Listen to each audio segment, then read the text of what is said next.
Guys, আজকে আমি mutton কষা বানাচ্ছি।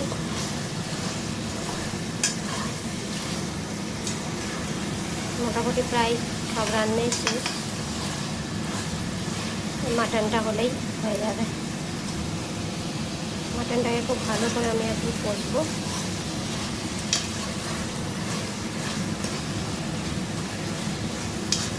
আধ ঘন্টা আগে দই, আদা বাটা, জিরে বাটা, লঙ্কা বাটা, পেঁয়াজ বাটা সব দিয়ে ম্যারিনেট করে রেখেছিলাম।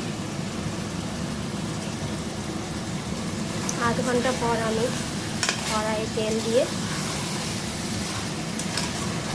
পেঁয়াজ কুচি, লঙ্কা, কাঁচা লঙ্কা কুচি, টমেটো ভালো করে ভেজে, পেঁপে সেদ্ধ করে একটুখানি হালকা করে ভেজে, আর আলুগুলো হালকা করে ভেজে তুলে রাখলাম।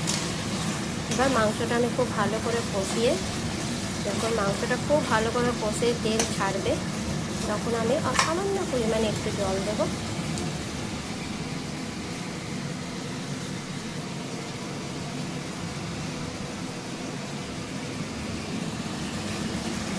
নিয়ে দুটো সিটি মেরে অফ করে দিয়ে নামানোর আগে একটু গরম মশলা ছড়িয়ে দিলে